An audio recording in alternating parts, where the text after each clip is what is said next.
Welcome to Moving the Chains. Of course, I am not Ashmere. As you can tell, I have no hair. This is Jeff Bonds here in the host chair today, as Ashmere is still returning from her assignment. She was at the Big 12 Championship last night. Joe Cardozo is also in travel. So we have two guests with me today going to fill in and make this show wonderful. Of course, we have Greg Rector, who you've seen last night. If you were watching The Last Word, I was not here as I was in flight coming back from Las Vegas. You could tell that is a Hall of Fame plaque above my jersey. I've been inducted into a Hall of Fame. So I'm officially a Hall of Famer. Thank you very much. Appreciate that. Greg, good to have you on. And we're going to get your thoughts in a second, but I got to make sure I introduce Nathan Snell. Now, here's a name you see in the chat a lot, but you haven't seen his face on this show just yet. So we did to make sure we got Nathan on. Nathan, welcome to the show as well. Greg, tell us, you're excited for this week. I am really excited for this week of football. And I'm going to be continuing on with my upset picks. I don't care.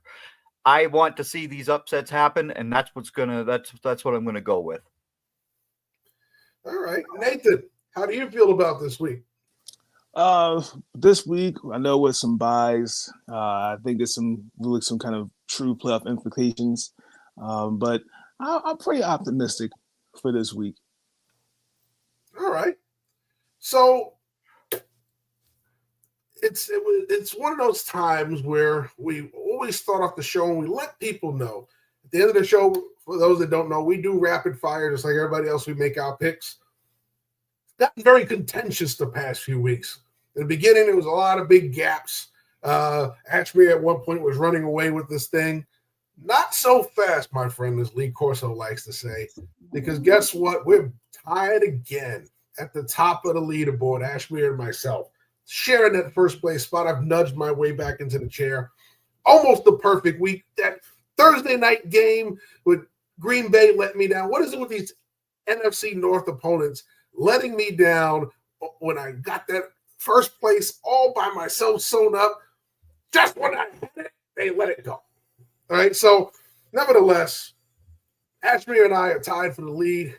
Greg is very close behind, and Greg, don't get too comfortable because Joe has creeped in within 2 games of you. So Joe, who was way below 500 at one point, has heated up and is threatening to come out of the back of the group into the pack. So rapid fire is truly heated up. We got a lot packed for you today. We're going to talk 3 games. We're going to get into some team chatter. We're going to get into all of it. Team chatter is going to be a little short today. We're only going to talk about two things today, 2 topics of team chatter. We're going to make sure we get into that. But definitely make sure you're watching and make sure you're commenting in the group. Like and subscribe if you're watching on YouTube. Share it as much as possible. Let everybody know we're on. People are still waking up, getting their Sunday morning coffee. Let's talk some football. Guys, you know what?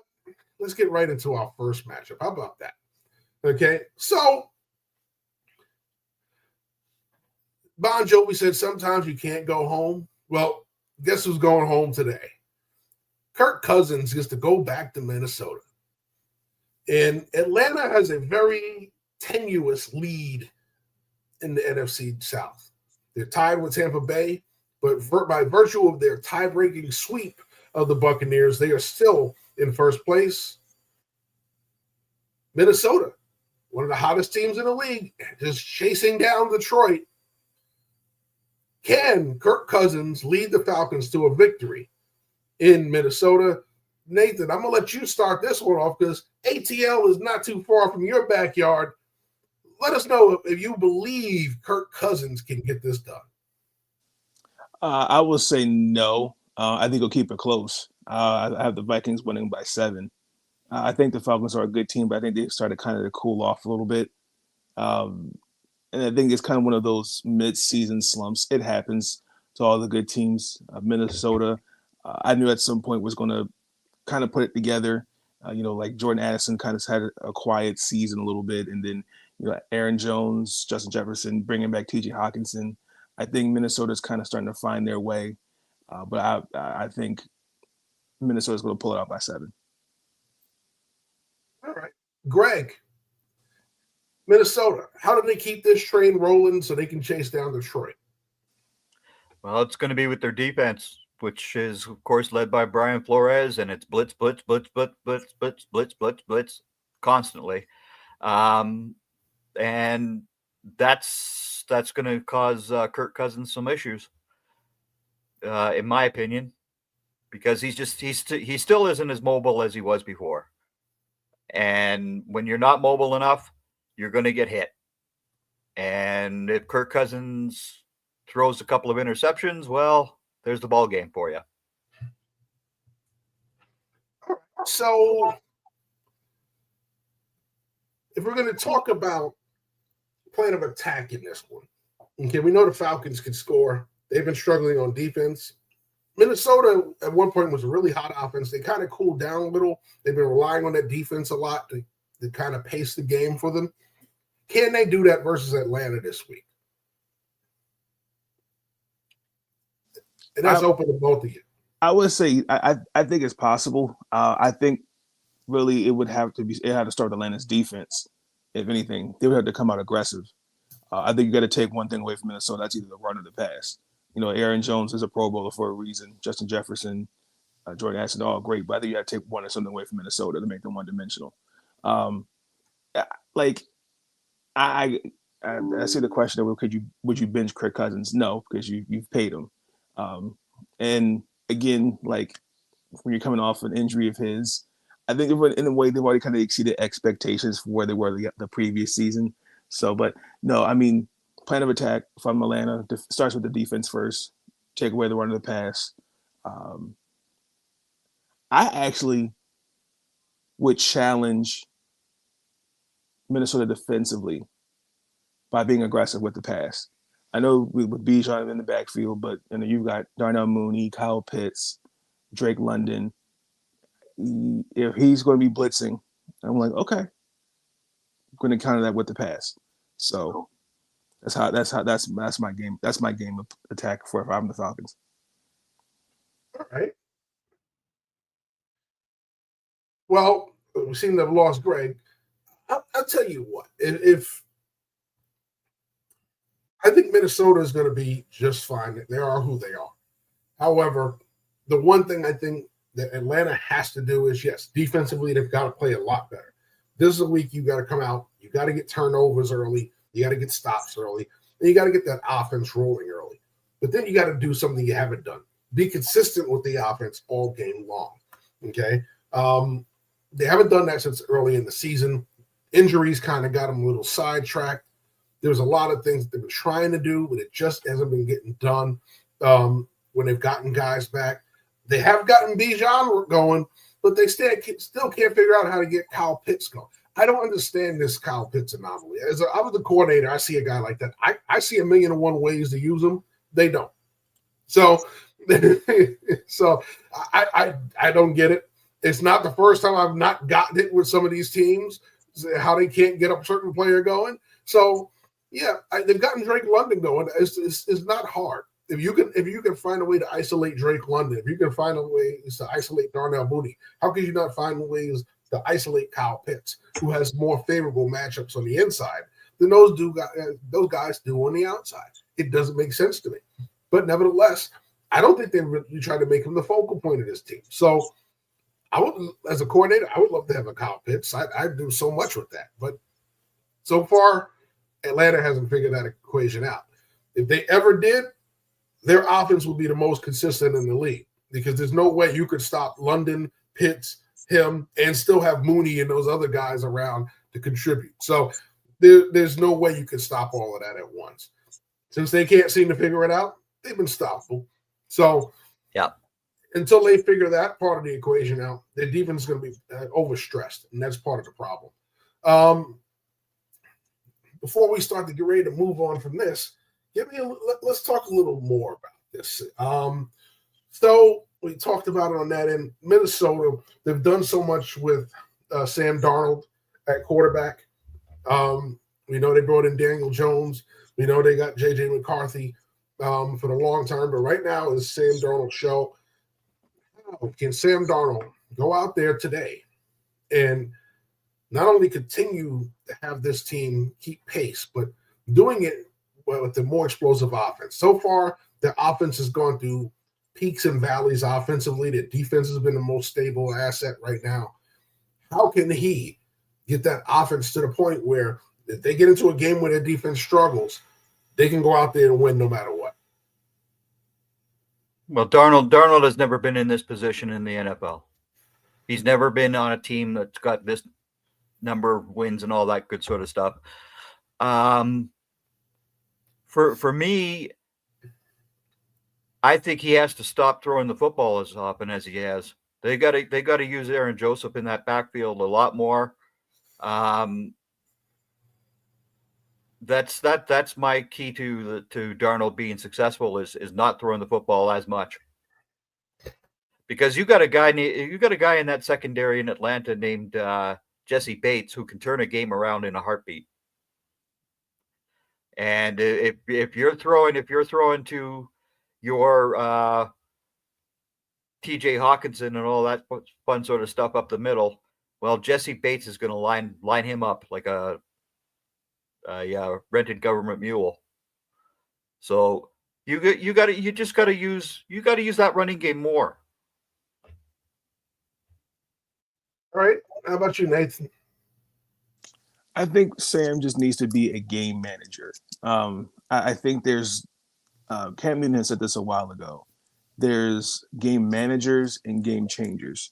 The expectation of him just going out there and just managing the game well by making the right decisions with the ball, mixing in the run and pass. It also starts the offensive coordinator, Kevin O'Connell, remember correctly. Yeah. So it's all about the game plan.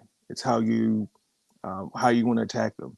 So I mean, Sam is a good quarterback. I mean, it just in a game like today, I just need him to be a game manager. I don't need him doing anything spectacular. I just need to keep him like a Trent Dilfer like mindset. Just go out there for 60 minutes, be consistent, like you said earlier, Jeff.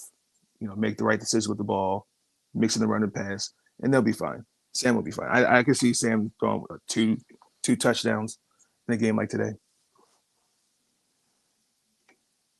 All right.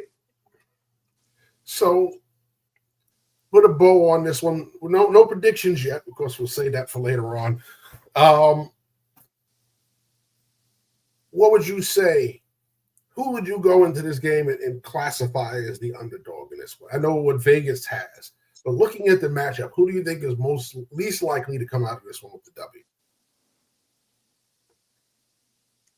For me, it's Minnesota. Because Kirk Cousins wants to come home and he wants to perform very well.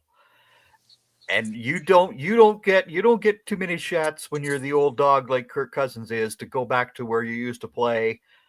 That's a dangerous thing. Ask the St. Louis Rams what it was like when Kurt Warner came back with Arizona. I'm serious. He went in there and rocked it. He went home and he did his job. Yeah, that I know all too well. Yeah. Yep. No, I would say. I'm sorry, you cut out for a second. I didn't know if you were. Go ahead, Nathan. I will say. Underdog in this is Atlanta, because nobody expected the season the Falcons to have had. I think in some people's minds they've exceeded expectations. I think they are kind of playing this the year of the underdog. So I mean, and you're quietly making. I mean, the way the NFC West their division has been as a whole as this season, like Kirk Cousins going back home. I mean, he did a lot of good things for that Vikings team. Unfortunately, he got hurt and, they weren't going to pay him, so they moved on. So I don't think there's any hard feelings, but, he's going to go out there, like Greg said, he's going to put a show on. So it should be the Falcons winning this game. Should be, because, it's just something when you go back home, you're letting people know, like, I'm still that guy. And he's proven that he still can be an elite quarterback, even at his age. And Kirk Cousins, again, doesn't need to throw the football to Drake London and Kyle Pitts all game long. You've Yep. got two running backs. You have Algier as well as Bijan Robinson. Use both of them. Absolutely. And as a player that understands going back home, I've done that. And actually, my last game of my career was me going back to my old stomping ground. And I made sure I showed up and got 2 interceptions, one ending the game, and made sure I celebrated each one of them in front of my former team. So I know all about going home and wanting to say, hey, you thought I was washed? Let me show you something.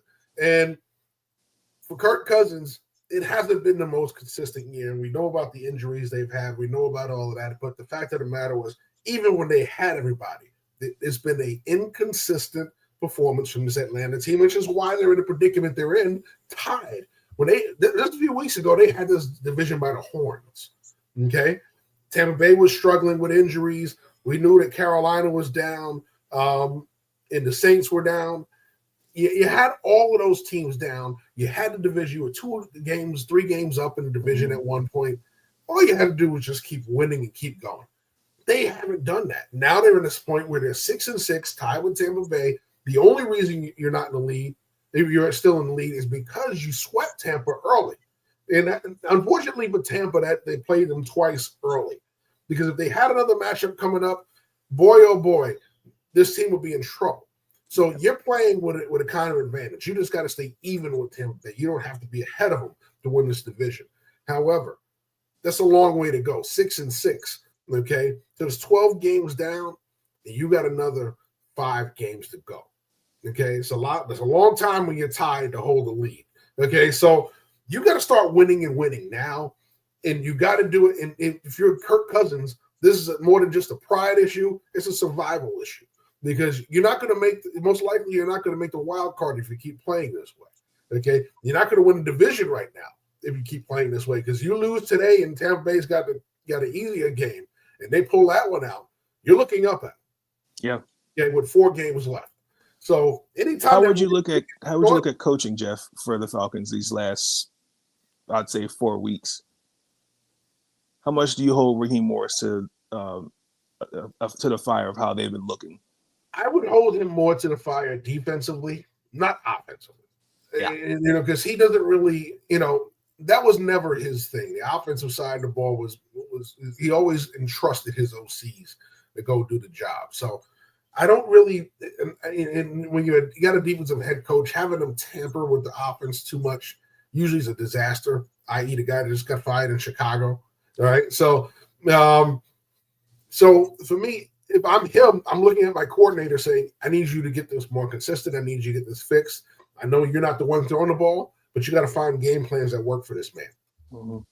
Right? I agree with you got to find game plans that get these guys open. We have X factors out there. Why don't they look like X factors?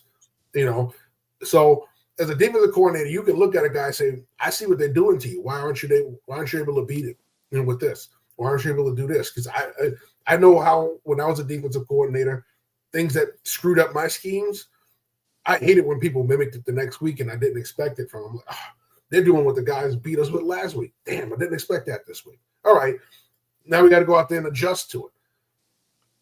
That's something that because you never want to see a team doing things outside of their nature, and it's a copycat league, and you'll get teams that do that to you. So you do try and fix it. You do try and fix it and adjust to it, but if you don't expect that opponent to be able to do that to you, and they are able to do that to you, then you're wondering, man, how are they able to do this? Is it something that we were doing that bad, or teams just figured out a way to beat us schematically?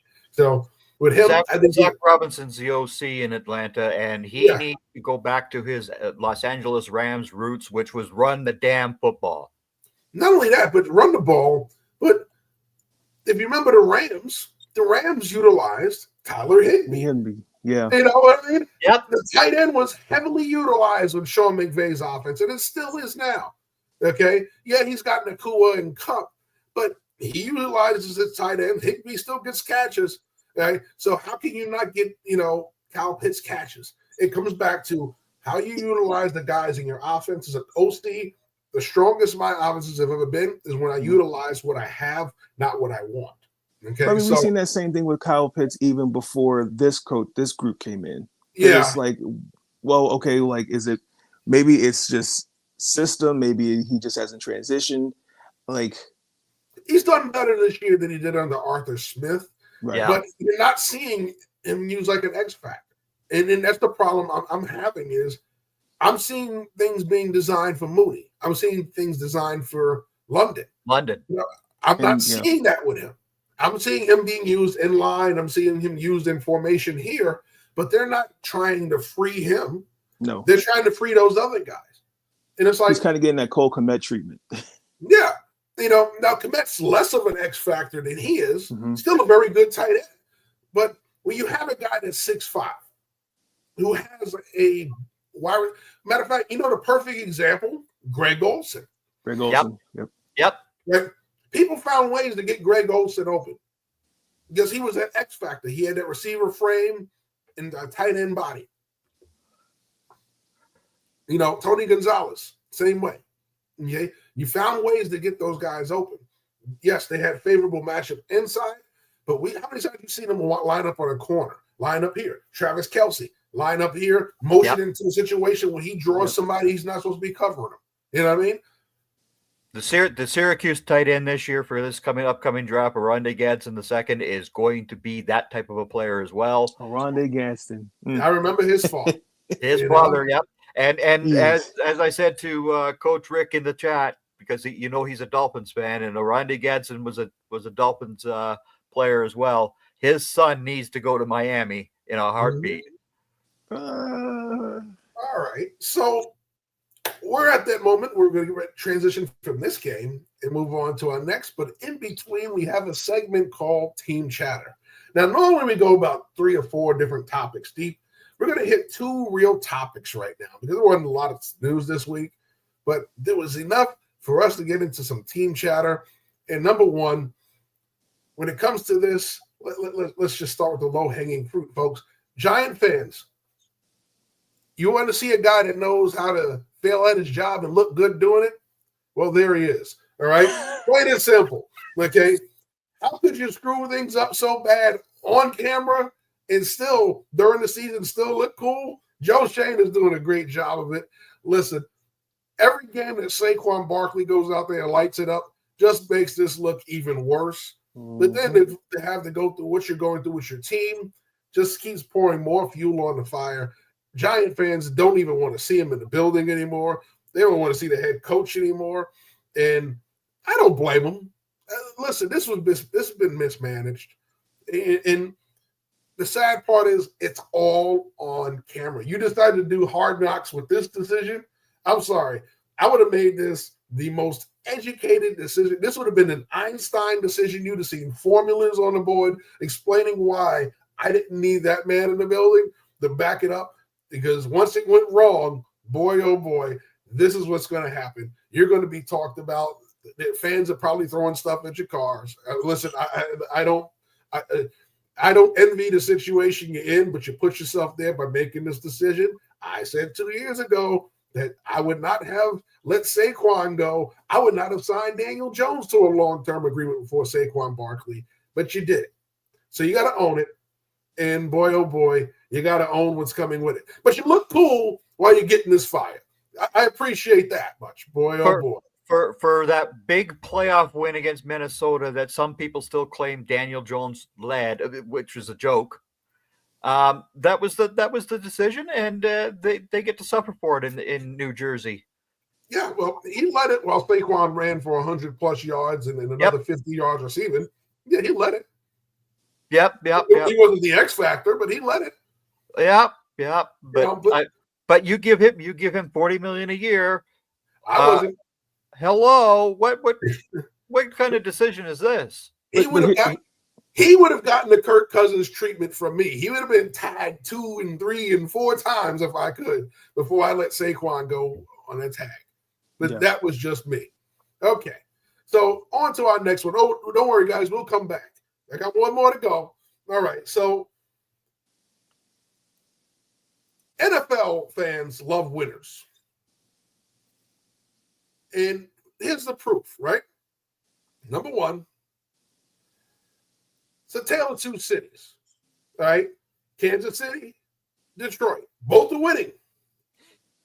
NFL fans love winners. In Kansas City's case, until you win too much. When this ride started, they would have belted the ball. No NFL fans hated them unless you were a division opponent. You didn't like Kansas City. But everybody loved them. Pat Mahomes and this and that. Now when they win, oh my God, they're trying to help them win. Oh my God. This is what I'm talking about. Until you win too much. Okay? Detroit's winning right now. Hasn't won a Super Bowl. Hasn't gotten to a Super Bowl. Had a great run last year. Coach made some dumb decisions, got him sent home. Now he's going to go back to the playoffs, number 1 seed. He may make those dumb decisions at home in the playoffs and still get sent home. Let's not forget that he got them sent home last year, but they love Dan Campbell because he's winning right now. So kudos, they are winning. The team that's just won back-to-back Super Bowls is the most hated team in the league right now, not named the Dallas Cowboys. I don't understand it. I don't get it. If you love winners so much, why do you hate them so much now? This is the thing we talk about when you win so much and become the villain. Okay, well, Kansas City's become the villain now, and it's really weird. But once again, this is just how NFL fans work. When you're winning, they like you. When you win too much, we can't stand you. New England, they're winning. Oh, New England's got to be the best franchise in the league. They win too much. Oh, we can't stand the Patriots, the cheaters. They can't stand Tom Brady. The dude's resume, what it was. Bill Belichick's resume was what it was. They had a great 20-year run. It's never been seen before. But you've seen a team go out there for 20 years and win that much. Not even Dallas did it. Not even Pittsburgh did it. Not even San Francisco did it. Okay? So kudos to the Patriots for what they did, and kudos to Kansas City for what they're currently doing. Listen, I don't hate a team that wins that much. If they're winning that much and somebody can't beat them, it is what it is. Okay? The Cowboys won 3 years. They won 3 Super Bowls in 4 years in the 90s. People hated them even more at that point. You know, they loved to hate them when they were down. They hated them. Trust me. Yeah, being the Cowboys here, I remember the hatred, and I mean hatred, that the Cowboys would receive back in those 90s. It was horrible. Yeah. And again, being a sensible Cowboys fan, I never bought into that whole America's team nonsense, because Coach Landry said when that happened in 78, that was horrible. This is not the Dallas Cowboys.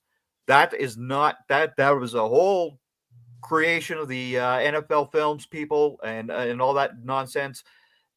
And no, it does not belong to the Dallas Cowboys. That America's team title, that was a Philadelphia sports writer who came up with that headline. I never knew that. Yeah. So here we go. So we're going to get back into those in a second. But yeah, listen, winning until you win too much. They love you until you win too much. That's just how it is. And it's not just them. The Yankees in baseball, you can go through a whole bunch of different teams and sports. You know, they love LeBron till he finally started winning. Oh, he's not as great as Jordan. First of all, he doesn't even play like Michael Jordan. If you were to compare to LeBron to somebody, you compare him to Magic Johnson. They play very similar.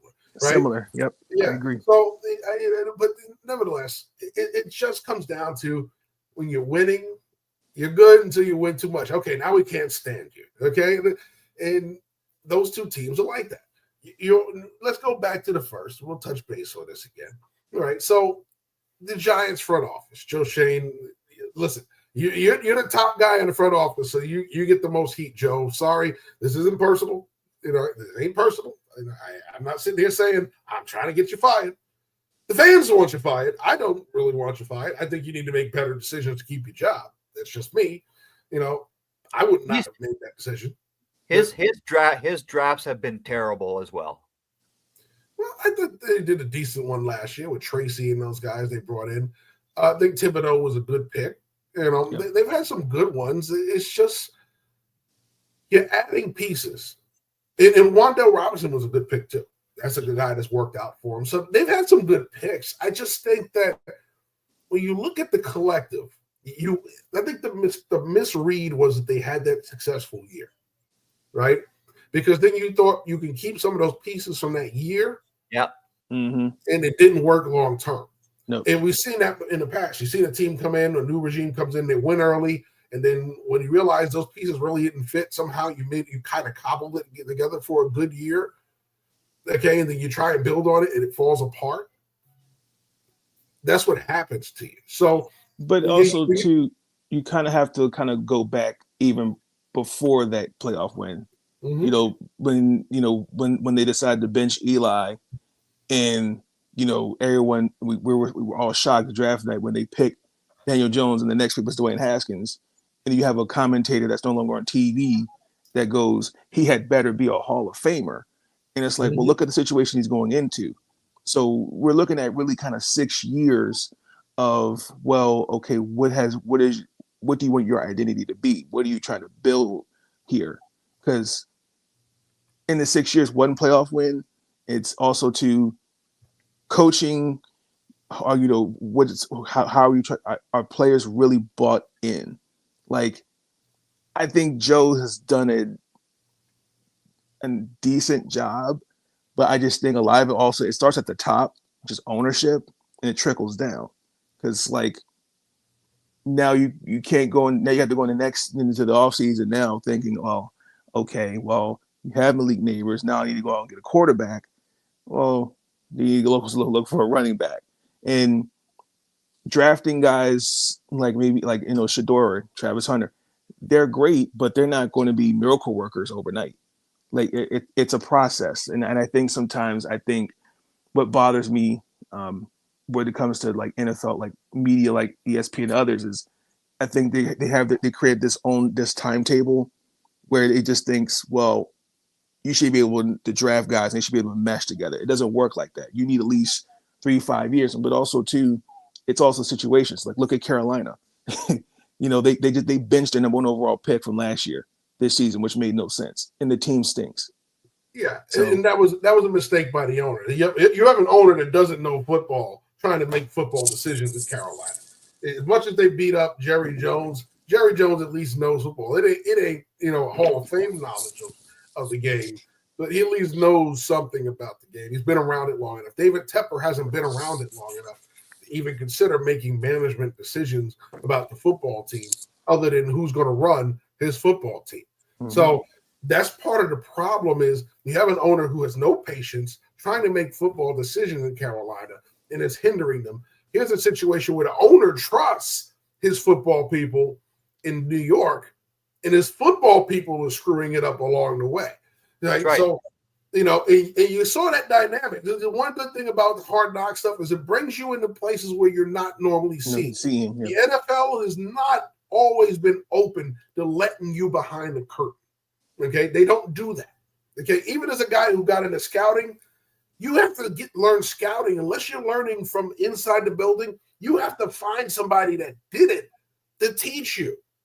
Because there's no scout schools out there, and half of them are BS. I'm gonna tell you that right now. If you're looking to become a scout, half the scout schools are BS. Unless you're dealing with one that you have seen that's run by a former scout that's done it before, right? Like there's no Jeff Barnes scout school. Why? Because guess what? I didn't work for those guys, so I'm not going to sit here and teach people. I learned from a guy who was a former NFL scout for 20 plus years, who was the scout of the year and all. And he's a decorated NFL scout. He is still my mentor and friend to this day, as well as some other people. I learned from Mark Dominic, John Wooten.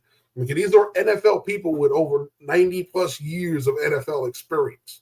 Okay, so combined, right? Not one person, but combined, right? As far as scouting. So I kind of learned from people inside the business, all right? It's something that they don't do. They just don't have a scouting school where anybody can just come in and you can learn scouting and you get a job that way. It's not that easy, okay? And even some of the guys that come in through the building don't know what the hell they're doing, okay? So it's one of those things where you got to trust your football people to know what the hell they're doing. And when you do that and they screw it up, there better be a good reason why. If you misevaluate a player, that happens. But you can't misevaluate two highly important players in a situation like this. And that's exactly what happened. Analytic stuff's got to go. Yeah. Misevaluating a tackle is one thing. When you misevaluate a generational running back and your franchise quarterback, and you said this guy's the franchise quarterback is more important, and he does. You listen to 2 years later, you cut him. but the guy that was a generational talent in your backfield that you said you could replace is now out there tearing it up for your division rival. Most people don't survive the half the season at that point if you're losing, and they're losing miserably. And I credit John Mara for having a lot of patience, because had these guys been in Tennessee, they'd have been out of there. And saying right now, Amy Adams has fired a GM for trading away a player, A.J. Brown. A.J. Brown. And the team stinks after that. She had fired him mid-season. You got to go, brother. We're having a season because you made these decisions. You got to go.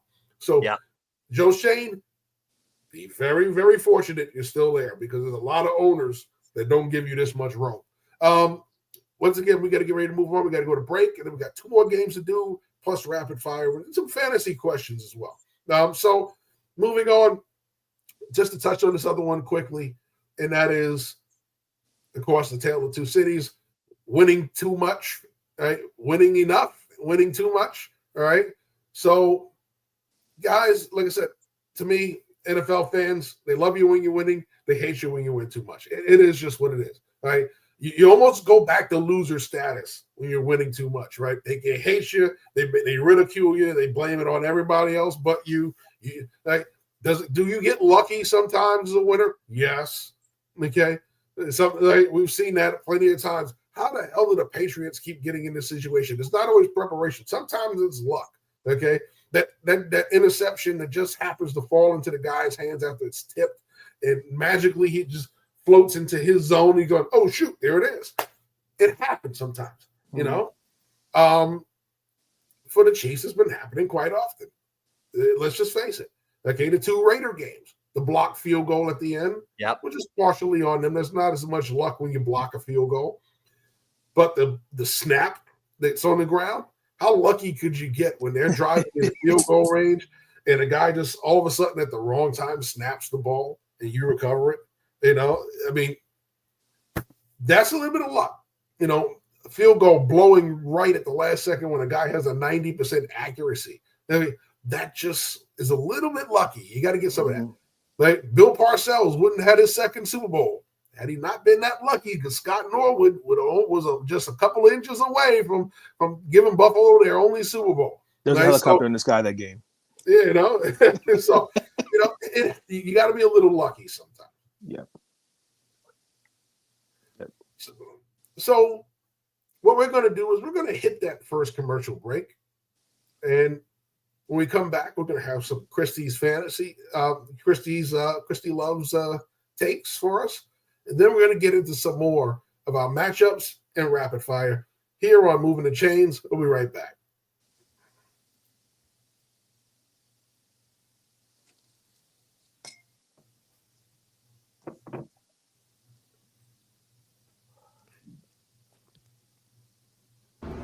How are you, NFL fans? The season's on the way. We hope you're enjoying the games. But always remember, whether you're there to support the home team or the visitor, be on your best behavior. Everybody's there to enjoy the game and go home safely. Don't just take it from me. Take it from Buckified Bird himself. And everybody, just keep in mind, we want to demonstrate good sportsmanship. I mean, I'm just not going to be fanatical just to be fanatical. I want to be fanatical to be phenomenal in the community. So I want to have good fans, good sportsmanship, and everything. Every time I go to the game, if you win, okay, good game. And if maybe we'll get you the next time. But that's how we're going to do it. We don't have to have all the fighting and all of that. No, we don't necessarily. Not necessary. The only thing we need to do is keep in mind good sportsmanship. Arrive to the game, enjoy the game, go home, win or lose. That's right. Don't just be fanatical, be phenomenal, just like Buckified. Make sure everybody makes it home safe. Enjoy the games responsibly. Enjoy your alcohol responsibly as well. Yeah, that's what I'm talking about.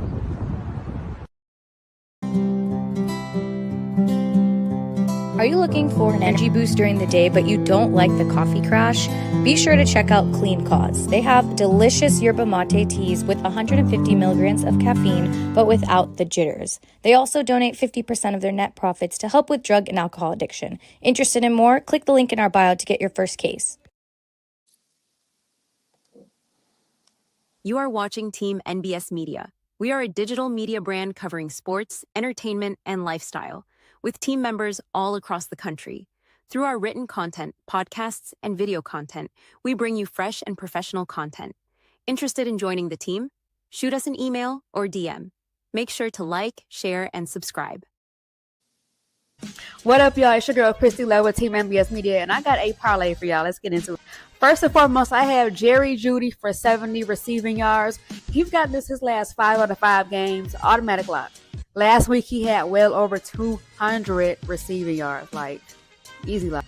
Next, I have James Conner for 63 rushing yards. This will be a divisional game between the Cardinals and the Seahawks. If they don't do anything else, they're going to run the ball. Then we got Brock Purdy with 17 rushing yards. He played the Bears. The Bears are bad against the run. Easy lock. Then I got Pat for 31 receiving yards against the Cleveland Browns. Then I got Keenan Allen for 53 receiving yards. Him and Caleb have been connecting deep as of late. This should be easy money. And then last and not least, I have Bryce Young for 14 rushing yards. They play the Eagles this Sunday. I feel like, if anything, Bryce will run with the ball. As always, use promo code TEAMNBS Media and get this free money. So we're back here on Moving the Chains, and it's time to move on. All right, so let's go on to our second matchup of the day. We're talking about a battle for first place out in the NFC West. Highly contested. Not a lot of great records, but they're all packed together, making it a very tight race. We're going to start with Seattle, traveling out to the desert to take on Arizona. And this matchup here is quite intriguing because you have two quarterbacks who've been quite resurgent as of late. Geno Smith, who had a rough stretch in the middle of the season, starting to turn it back on. Kyler Murray this year has been a resurgence altogether. So Arizona was holding this spot just 2 weeks ago before Seattle started their fierce comeback in the division. Now they're holding the spot. Now they have to defend it in Arizona. Overall, we're going to switch this up here. So, Nathan, Geno Smith has been out there, and he's a guy who we've seen his career evolve over the years. He had his struggles when he was the starter for the Jets, a little immature, along with bad organization, not really set up for him. Comes out as a backup for a couple of years, gets the chance after Russell Wilson's end of his tenure in Seattle. He's done a lot of good things for the Seahawks. Yep. Can he continue that going down the stretch, starting today in Arizona? Yeah, I mean, I think so. I think the Seahawks will be fine. Listen, Geno's going to be again. I've considered Geno Smith just as a game manager. And again, that's not a shot. That's just there's a difference between a game manager and a game changer. He makes all the right decisions with the ball. I know in this game they won't have Kenneth Walker. So Zach Charbonnet, yeah. Charbonnet, thank you. So just thinking of wine. I know expect him to have majority of the snaps. DK, I know he kind of had a little bit of a rough spell. I mean, again, it happens. And look, and also too, their schedule was a little tough this year for them, but that they'll be fine. You're going against a defense that's not the best against the run, and they've been dealing with some injuries and inconsistencies over there in Arizona. But I think a game like today, it's a divisional game. Everyone's going to be. They know what's at stake. So yeah, Geno will have a good game for sure.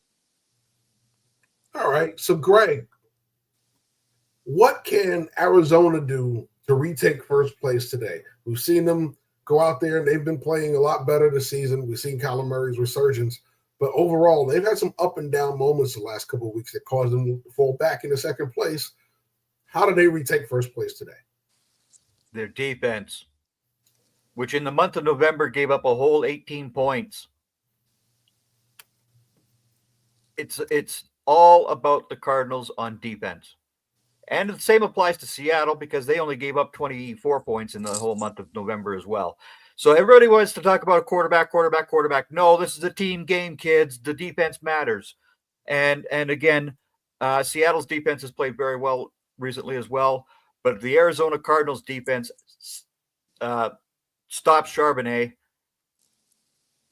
They've got enough guys in their secondary to cover those three receivers as well. it's going to be a tight battle.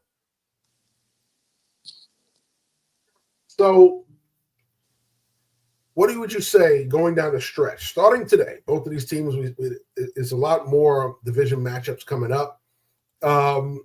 This is one of the most crucial ones. These are the closest two to the top.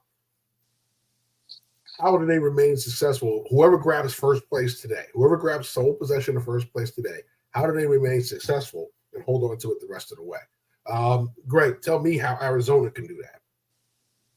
They need to get Marvin Harrison Jr. the football in the red zone. Marvin Harrison Jr. led up for Ohio State when they were in the red zone last year. You haven't seen him light it up in the red zone for them. They've also got to use they've got a very good tight end as well. But again, if Arizona wins this game, it's going to be because their defense gets more turnovers than Seattle does. That's the bottom line to me in this game is going to be which defense comes up and stands up today. All right. Nathan, you get the opposite. How can Seattle not only retain first place, but as far as the rest of the way? 4 games left after today. Yeah, I'm looking at the Seattle schedule. They got Green Bay, Minnesota, Chicago, and then the Rams. If I'm being realistic, Seattle should win at least 3 of those last 4 games. I just think it just starts with the offense and everyone really just staying healthy. I think if they put together a good game plan, their defense is stout, which is well respected. Mike McDonald, former defensive coordinator for the Ravens, he's going to put together a game plan for them. They just got to just be consistent, and I think they have all the pieces to get there. They know what it takes, and it's. You got guys in that locker room that have been in moments like this. DK Metcalf, Tyler Lockett, they'll be fine. But I ain't gonna lie, Green Bay, Minnesota might give them a run for their money.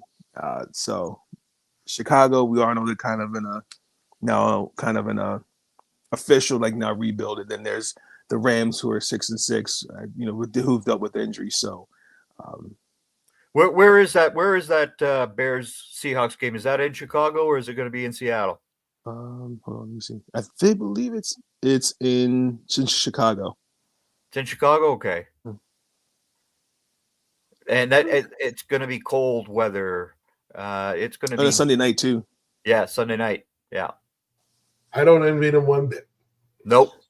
I don't envy them one bit. I think Arizona's got the easier schedule coming down the stretch. Yeah, I agree with that. We got one more matchup to talk about. And Greg rolled his eyes when I said we were talking about this, but when you look at the weekend's matchups, this is one that's intriguing because both of these teams were considered playoff teams going into the season. They've had some downturns. Dallas more than Cincinnati, right? Cincinnati, you think about it, their team virtually is whole for the most part with only certain injuries, right? But they just have not performed to the level that they're supposed to. Meanwhile, Dallas had a slew of injuries. And somehow, some way, they're still alive in all of this, right? And they won their last 2. So, and before anybody goes, well, it was they played 2 losing teams. Washington was not a losing team. The Giants were. So, on Monday Night Football, who comes out of this matchup? In a case of 2 teams that desperately need to keep winning, or at least win in general. Dallas needs to win 3 in a row to stay in the playoff race. Cincinnati needs to win to not only salvage their season, but try and get some kind of upturn in this. They need to take advantage of a very battered and beaten Dallas defense. So, Greg, we know you covered Dallas, so I'm going to leave them with you. We're going to start this off with Cincinnati talk. So, Nathan, Joe Burrow and company, how did they go into AT&T Stadium and come out with a W? I mean, first and foremost, I think Joe Burrow does need some respect in terms of the way that he's just been going out there and just trying to will his team to win. Their team this year has been something, just with the injuries, and holding out. I know, T. Higgins didn't get his contract, and Jamar Chase is not happy. Chase Brown is has been a good since Zach Moss went down with his injury. They just got to find ways to just finish games. They like Pittsburgh. They should have won that game. They just find themselves in these shootouts and cannot finish how to close games. You got to figure out how to win on the defense side of the ball. Their defense, especially against the run, is not the best. And last week's against the pass, it's been egregious. But I mean, Joe Burrow can do all he can to will his team, but it's others got to step it up. So, and I'm just not sold on them because the last 4 weeks, no. I'm sorry, it's a no for me. Greg, Dallas, despite all the injuries they've had, they found ways to win the last 2 games. How can they win this one at home? A game that's a must-win if they want to stay in the playoff picture. Well, like to Justin Jefferson with Trayvon Diggs in his career, he has done nothing against the Cowboys. And Jamar Chase in his one game against the Cowboys was also shut down by Trayvon Diggs. Trayvon Diggs returns, Deron Bland and Jordan Lewis. They finally got the 3 guys coming back together. It's finally going to happen in that secondary. So T. Higgins is probably going to be the more likely target for Joe Burrow. Gesicki is going to have to be a key for Cincinnati. But Joe Burrow holds that football way too long. And that means that Micah Parsons is going to be coming after Amarius Mims on the left-hand side. And in the last couple of games, Micah has focused more on the left tackle than the right tackle. And he's won 95% of the time. So Joe Burrow, you better have those little running shoes on because Micah's going to come for you. And that's how and DeMarion Overshown as well. With this offensive line of the Bengals, he's going to come up that A-gap, and Burrow's going to be in some serious trouble. It's funny. Everybody's excited about Overshown. They go, oh, my God, look where this guy come from. I said it draft night when they drafted him. Yep. I said, he reminds me of a Micah Parsons light. Not as big, but has that same energy, that same aggressiveness up the field, the ability to blitz, the ability to chase the ball down. He has that same energy. Where he's weakest in coverage. Okay, he's not the greatest coverage linebacker, but when you let him go be a dog and go chase the ball, he gets the bone. And that was Micah Parsons at Penn State. Like I said, a lot smaller than Parsons. You're talking about a guy that's 220 pounds. Compared to Micah Parsons was 240 coming out of college. But nevertheless, you're seeing the same kind of aggressiveness, the same kind of athleticism, the same kind of speed. That's what they needed, was another guy that matched that dog. Okay, you have 2 dogs out there now. Okay, and you're getting better on the pass rush front if you're the Dallas Cowboys. You're feeling better the fact you got Micah Parsons healthy, playing well. You got Overshown playing at this level. But most importantly, you got Nealon back.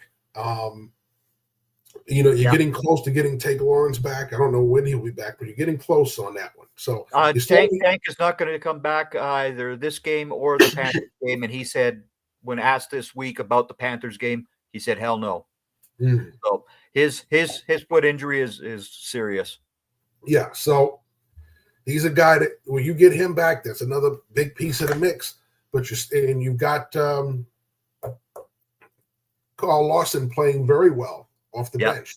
So you're getting pass rush back, something they didn't have during that stretch where they were losing, that 5-game stretch where they were trying to create pass rush out of nowhere. They couldn't get there. The holes in the secondary were exposed.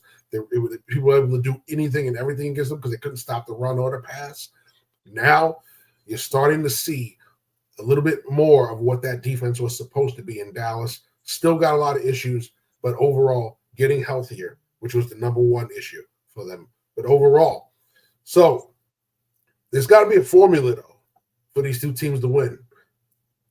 So, Nathan, what is the formula for Cincinnati win on Monday night? Well, you're going to have to mix the run and the pass. You just can't just throw the ball all over the field. I still think Dallas has a respectable secondary. And, I've seen, the example when the Bengals and Ravens played each other. I think Burrow and Lamar had over, 700 yards combined each passing the ball. So, Chase Brown, could definitely be electric in the backfield. But Cincinnati cannot play from behind. I think when they play especially when they have slow starts and play from behind, that's when they kind of start playing kind of like recklessly, and they kind of play like now what? So it starts with number one, defensively from Cincinnati. I got to neutralize CeeDee Lamb. Cooper Rush, since coming in for Dak, has been doing all the things you expect your quarterback to do. So take away CeeDee Lamb. Defensively, Cincinnati's not a good running team. So I'm going to make Dallas beat me by passing the ball. So that's game plan number 2.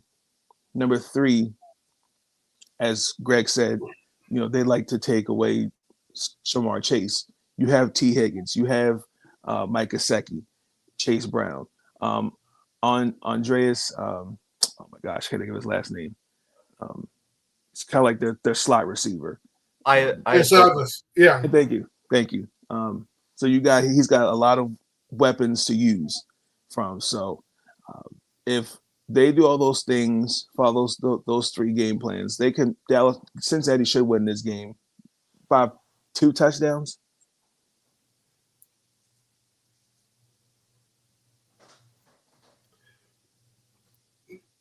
Okay. So, Greg, what is the formula for Dallas W Monday night?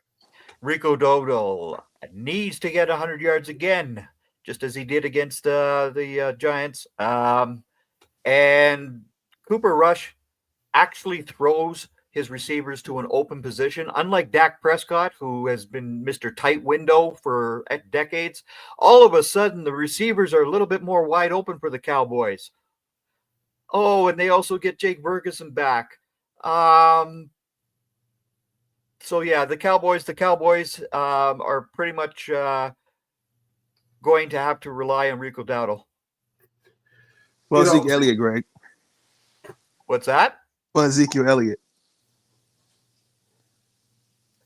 Ezekiel Elliott is just a running back at this point on the Cowboys. He's not the guy that he was when he came out in 2016, because of course McCarthy and Garrett before him always used him up the A gap. When Travis Frederick was there, a guy who could move people out of the way, Elliott was successful. When they had the Biotish come in, it wasn't going to happen. And that killed Ezekiel Elliott's career, bottom line, because they kept running him into that A gap, and these DTs were just lined up for him. And that ruined Ezekiel Elliott's career. So that and the John Mara 6-game suspension. Yeah. So here, Greg, let's talk about resurgence. You mentioned Rico Dowdle. Their running game, especially during his winning streak, has been resurgent. Yep. Not just because of Rico Dowdle. We've seen certain people step up on that offensive line. One guy in particular has been Brock Hoffman. Yep. How much of an impact has he made on that offensive line the past few weeks? Well, because Zach Martin has been playing hurt all year, and now he's out for the rest of the season for his ankle surgery. The man goes to Canton in 5 years, bottom line. Brock Hoffman has played very well for them. And that has also assisted Cooper Beebe at the center position, a kid who's never played center before. And he's had 0 pressures games with Hoffman beside him. And again, Hoffman also assists Terrence Steele, a guy who I can't stomach. Well, because it was Michael Gallup and Terrence Steele both get these $20 million deals coming off of ACL surgeries. No, you don't do this stuff, Jerry. Just because he's your guy, you don't waste that money. I'm sorry. You got to come back for a year and prove yourself, and then you can get a contract. That's just typical Jerry, though, and Steven, because they love their guys. And again, Chuma Aduga is probably going to be the left tackle today, because Tyler Guyton is out as well. We'll see what happens. Well, it's that time, so we didn't get a chance to predict this game because we're going to start getting the predictions now because it is time for rapid fire. So just a reminder, folks, there is a tie now at the top of the leaderboard when it comes to rapid fire. Once again, thanks to my 12-1 week last week. Should have been 13-0 Green Bay, but thank you for at least getting me back into the share the lead with Ashmere. So we're going to get into the picks for this week. So Nathan, since you're in the guest chair, we do like your pick. They just don't go on the leaderboard because you guys just aren't here enough to be in the mix of the standings. But we like having you guys pick along with us. So with that being said, we're going to throw up the picks here. And since Joe and Ashby are on here, I have their picks already. So what we're going to do is I'm going to come in here and we're going to get these picks all on the board, on the record for everybody. So with that being said, here we go. Atlanta, Minnesota. Joe and Ashby are both going with the Vikings. Greg, what say you? I'm going to take the Falcons. Okay. Nice. He believes in the Kirk Cousins homecoming. No, actually, I don't. But I don't like Skol. I never have. So I don't like them. All right. Well, I'm going to go with Skol at home. I think they get it done at home. And I think Tampa Bay takes sole possession of first place, which is a little spoiler because we got Tampa Bay and the Raiders coming to the Bay Area. So battle of Pirates. Pirates on Pirates. Give Nathan his pick for this first game. Sorry, Nathan. Didn't mean to cut you off there. All right, Nathan. Falcons, give me Minnesota. There you go.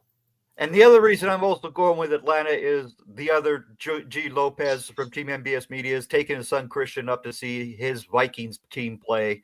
And I'm sorry, Christian, but you should have been a Rams fan like your dad. Oh, my God.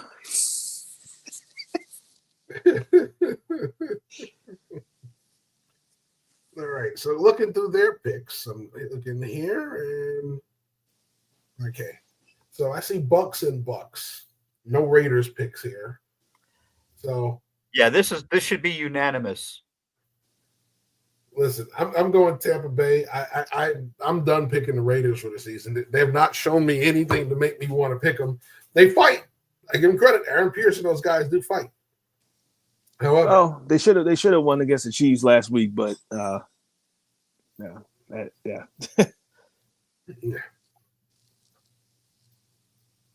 So we're going on that one. So you're going Bucks as well, Nathan? Yeah, give me the Bucks. I think, outside of Chris Godwin, they're coming back strong, healthy. Tampa Bay. Tampa Bay wins by 21. Bucky Irving has a huge day. I think Bucky goes off as well. Yeah. I think by virtue of that, Rachaad White may be on the market pretty soon. Jets here in Miami. I have friends from up the Northeast down here in Miami for the game, so that's going to be nice for those guys. Not so nice on the scoreboard, in my opinion, but nice experience for those guys getting out of the cold Northeast to come down here to sunny Florida to watch their Jets. In my opinion, their Jets lose. Greg, what say you on this matchup? Alan Lazard comes back. But yeah, it's still going to be the Dolphins.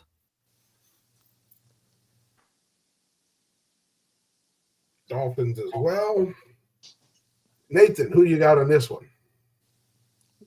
This is kind of rough because the Jets have been something, and that Devontae Adams trade was not going to fix the problems. Just with Tua, his concussion, I think, kind of just messed a whole lot of things up. And you hear stuff about they're not happy right now as a team. I'm going to go with the Dolphins. I'm going to pick the Dolphins. Since his last concussion, he's returned to Tuscaloosa, Tua. So that's why the Dolphins win this game. Okay, so you want a real mind bender? Here we go. New Orleans at New York.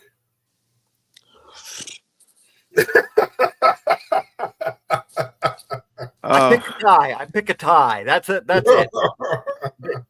No, we're not allowed. Oh, well, I'll start it off with you. Ashmere picked the Giants. Believe it or not. Oh, that doesn't help. Thanks, Ashmere. Joe picked the Giants. Wow. They're picking a Happy Meadowlands today. I'm not. Yeah. I'm going Saints. I'll agree with you, Jeff. I'm going to take the Saints as well. Yeah, I'm taking the Saints too. I'm sorry. I'm not confident in Drew Lock. Nah. Even without Taysom Hill, I think the Saints are going to win this one. So I'm understanding he tore his ACL. That's the official diagnosis. Yeah. Yep, an athlete tearing the ACL. That sounds about right. I just want to say, Jeff, like, as a former player, well, not me, but for you as a former player, have you ever seen the amount of injuries that you've seen like this year, like that?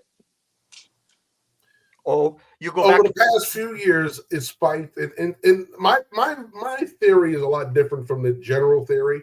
A lot of people blaming the turf and different things. To me, it's the game. When I played, it was slower. You know, it was a lot more based on the run.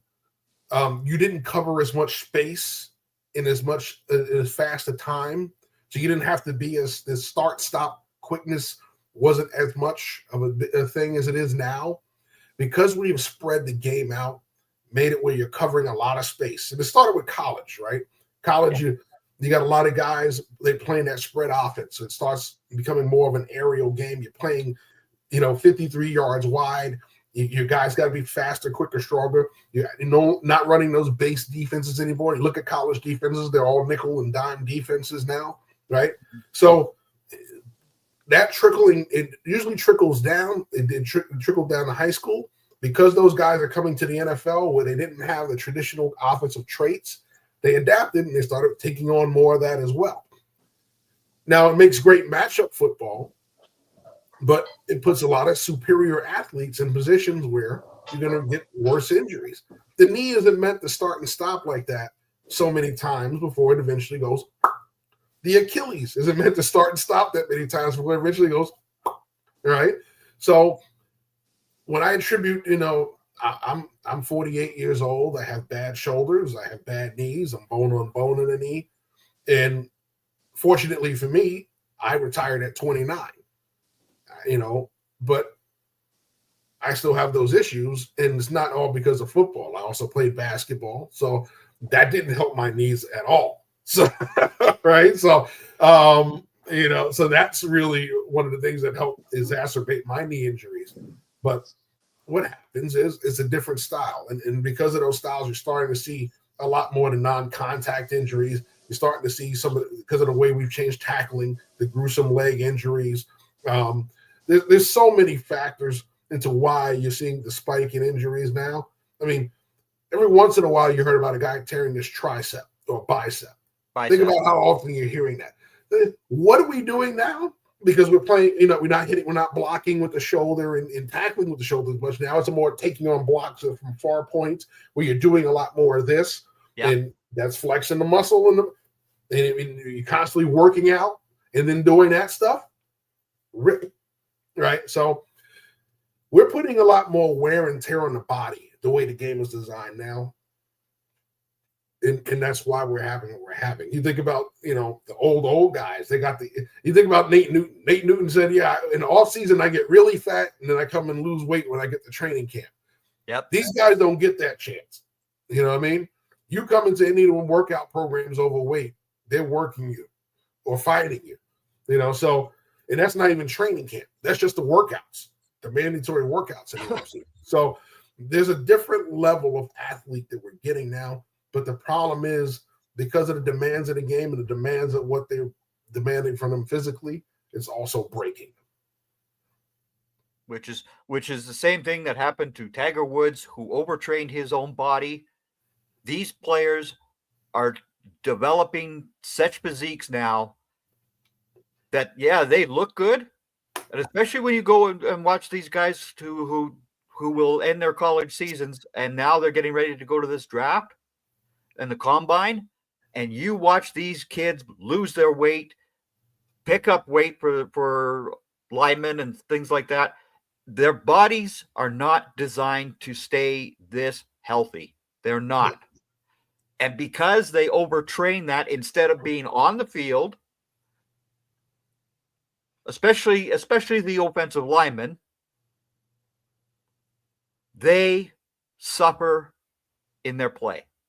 And the zone blocking doesn't help the linemen before. That's we right. were man blocking, we were opening holes and doing all that stuff to clear stuff out. Now we're moving in tandem, so when bodies start falling around each other, their legs are there. So their legs are getting caught. And that's where you're seeing linemen tear their ACLs. Yeah, because they're getting guys' bodies falling into their legs. So the joints aren't meant to take on that much weight and bend, right? Yeah. So there's so many issues now with the way we play the game now that's leading to more of these injuries. I know the low-hanging fruit is just the turf, it's this, it's that. I don't like the fact that these dudes don't wear knee pads. I'm sorry. I sprained my knee hitting my knee on the turf. So I broke my finger just making a routine tackle, with my hand being underneath somebody. That happened on grass, not turf, So it's when you look at the way the game is played, it's totally different from when I played in the 90s and early 2000s. And it's a lot more physically demanding than what we had. And they'll say, oh, no, it's mamby-pamby if you talk to the old ball players. They can't do the stuff we did physically. Yes, but we weren't asking Lawrence Taylor to cover a tight end that plays like a wide receiver 50 yards down the field. Lawrence Taylor wasn't doing it. Lawrence Taylor was just rushing the quarterback, okay? Did he drop in his zone? Yeah, he did. But he was known for rushing the quarterback. Derek Thomas was known for rushing the quarterback. He wasn't dropping with Tony Gonzalez type tight end. He wasn't. Those guys didn't have that, So it was a different time. Jack Lambert and those Steelers linebackers weren't downfield covering receivers either. Yeah, well, could you imagine, Ham or Lambert trying to keep up with a Cole Beasley type receiver? It wasn't going to happen, right? It wasn't going to happen. They could hang with a Preston Pearson in the slot, but they were going to hang with Cole Beasley. So it's a different type of game. Those guys had different requirements. Those guys were pluggers. They were meant to plug, hit, and kill anything that came across that line of scrimmage. They weren't meant to cover guys like that in space. So as great as we talk about those previous corners, they were big and strong, and in the time they played, they were great. But could you imagine, Mel Blount trying to take on a Randy Moss? I mean, it's a different kind of animal. Later in people go, oh, he would have beat up Randy Moss. Randy Moss would have outjumped Mel Blount like he outjumped everybody else. He was that kind of dude, whether we liked it or not. It didn't matter how physical he was. Okay. Or if you want the other jumper from the old days, it would have been Lynn Swann, who was always up in the air. And you think about what Lynn Swann went through. They battered Lynn Swann. Yeah. The Raiders and the Cowboys secondaries battered Lynn Swann, and he still made those plays. Yeah. Right. So let's get back into this because we know we're going to lose Nathan soon. Carolina at Philadelphia. Okay. So we got Eagles picks from both Joe and Ashmere. Oh man, after the game, last couple weeks, Bryce Young's had. Oh man. I'm going to say that Saquon Barkley doesn't get as many yards on the ground today as everybody thinks he does, but Chuba Hubbard does get a whole lot of yards, and Bryce Young is playing against a whole bunch of guys that went to the University of Georgia, and he doesn't like Georgia Bulldogs, and he's going to beat the Philadelphia Eagles today. I knew you were going there. And we have our first lone wolf of the day because I am not going there with you. Listen, I think this Eagles team is playing too well right now to lose to Carolina. They may make it close, but they ain't losing to Carolina. That's my second lone wolf. My second lone wolf because I took the Falcons. Yes, you did take the Falcons. Yes, so you're going to be lone wolfing quite a bit today, which hasn't really worked out for you recently. So, no, that's thanks to that lousy coach from the Chargers. All right, so Nathan, who do you got in this matchup? Eagles, Panthers. I'm gonna say the Eagles by 7. All right. Moving on, Cleveland at Pittsburgh. A resurgent Cleveland team. They're playing a lot better now. And people will say, well, that's because they don't have Deshaun Watson. Jameis Winston has definitely poked the fire in these guys. But overall, defensively, they're playing a lot better too. Let's see. I got Steeler picks from both Joe and Ashmere. George Pickens is out, so I'm going to go with Cleveland. Okay. Greg, what say you? Or do you want me to go first? You go first.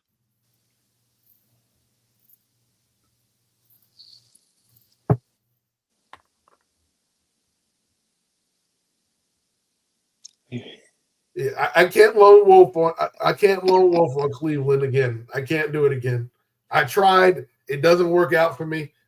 All right. If they're gonna upset my pick, I'd rather they do that than I lone wolf and go out on a limb on them again. I can't do it. I'm going to say Jameis Winston speaks to God again today, and he seems to do it against division opponents. Yeah. and this time he doesn't throw any pick sixes. Give me the Cleveland Browns. A lot of from you this week. Okay. You're talking about not bringing sexy back. This matchup doesn't bring any sexy back whatsoever. Jacksonville at Tennessee. Give me the Titans. I'm going with the Jags. Even though Trevor Lawrence is out, Mac Jones is a good quarterback. I mean, yeah, so I'm seeing a lot of Titans going out there. So you're going Titans. Yep. I hate to do it, but both these teams are so bad. I'm lone wolfing on the Jags. I do got Nathan in my corner, so that kind of helps. I feel a little bit better about it. But both of these teams don't inspire a lot of Tennessee doesn't really have anyone outside of Tony Pollard that can change the game. And after watching that atrocity and they play the Commanders, no. Give me Jacksonville. Yeah, and they're getting Mac Jones. At least Mac Jones played decently. It's just, unfortunately, that team just isn't playing very well. But both of these teams aren't playing very well. So when you get two teams that aren't playing very well, neither pick is certain. But, all right. Big matchup here. Seattle and Arizona, division at stake. Cardinals. I said Seattle. Cardinals. All right. So we got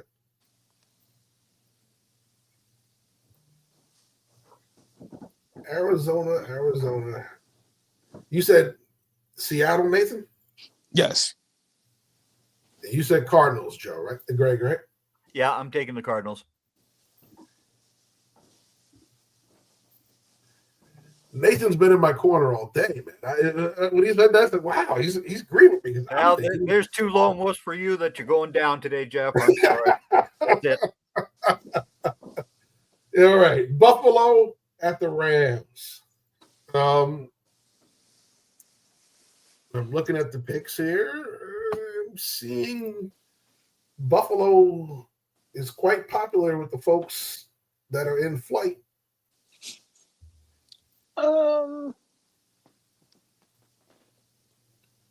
I agree with them. I'm gonna say I'm gonna go with the Bills. Do we have another lone wolf in you, Greg? No.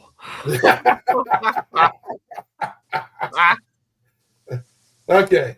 So here's another baked noodle for you. Two teams that are underperforming. Chicago at San Francisco. So far, we got two Niner picks here. I'm going with the Niners. It sucks. Christian McCaffrey, he's out for the season. It's unfortunate. They've just been dealing with injuries, and unfortunately, like especially now in now their championship window, it's just you hate to see that happen. So, but I'm still picking Cowboys fan. I don't mind seeing the 49ers down. I don't mind ever seeing the Niners down. Period. And I'm going to take the Bears. The Bears. You know who I'm not taking? The Bears. I know you're not. Because plain and simple, I have bet on that horse too many times and it's let me down. So I will not be taking it today. As much as I don't feel any better about San Francisco, Chicago just let me down one too many times. All right. Big matchup here for the West. KC wins. They lock up the West. They lose. The West is still in play with the Chargers looming around there. This is in Kansas City. The Fighting Harbaughs. Looking at their picks. Did Ashmere take the Chiefs?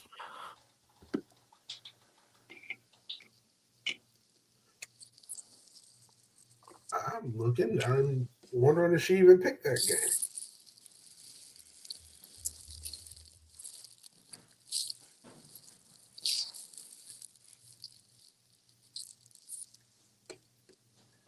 I believe Joe has the Chiefs.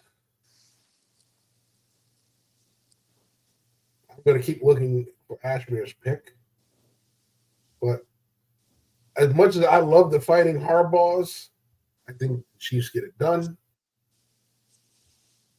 You know I'm taking the Chiefs because I don't like Harbaugh.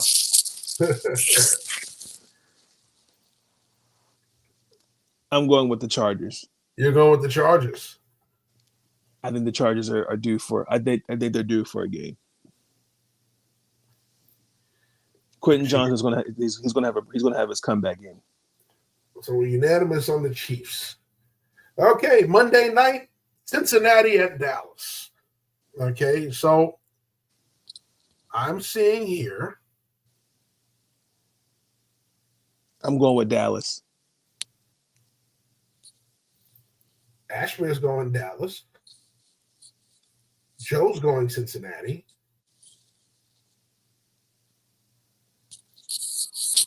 What say you, Jeff? Give me the boys at home. You got it. Yep. You're picking the boys? I'm taking the Cowboys. I thought you said you were done picking Dallas for the year. That's because I was in full tank mode. And tank mode. Oh, Lord. Don't you know Jerry don't tank? You know? I know. Don't you know?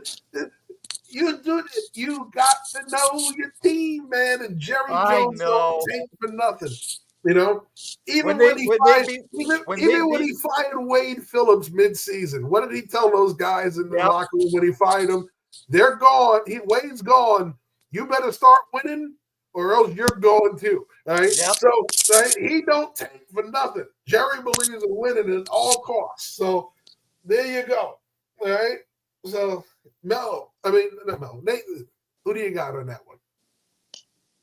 The Bengals and Cowboys? Yeah. I said Dallas. Dallas. Okay. So yeah, Joe's lone wolfing on Cincinnati there. And the Thursday night matchup, big one again, Chargers, 49ers, West Coast, as they say, is the best coast. All West Coast matchup there. Right. I have to take the Harbaughs in this one. You're going with the Chargers, huh? Oh yeah. I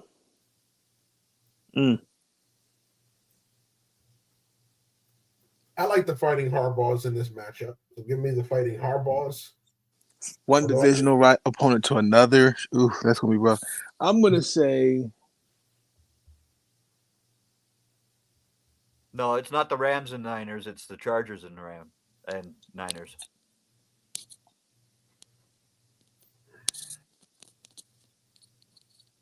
It's the Rams and Niners? No. It's the Chargers and the Niners. Nathan was just saying divisional matchup here. No. Oh, sorry. They're not in the same. Well, actually, that is wrong. It is the other LA team. It is the Rams. It is the Rams? It is the Rams, yeah. Yeah, okay. Give me Sean McVay to beat up Kyle Shanahan.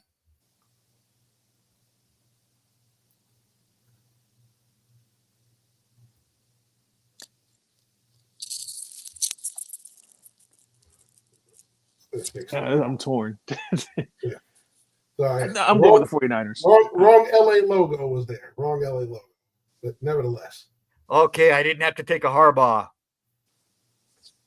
No, you just had to take a McVay.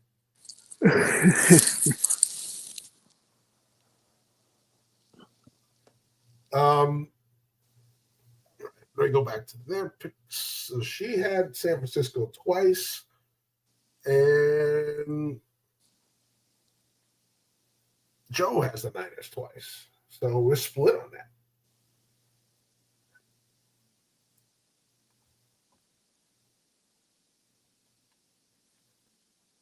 Nathan, you're the last pick. I got the Niners. I'm confident. I think that running back tandem behind Christian McCaffrey go the fourth down for him. Sucks, but yeah. I'm hoping Trent Williams should be back in the lineup. Still out. Yeah, I know. I think he's gonna be out for a little bit because still praying for him and his family, especially his wife. So prayers for them. Yeah, that's a very sad situation, unfortunately. But a very human moment. People don't get to see these guys in their human moments. So definitely our thoughts are with him and his family. That is rapid fire for this week. So and my two teams are on a bye week. Yes. Yes. So nobody in the DMV is playing football this weekend.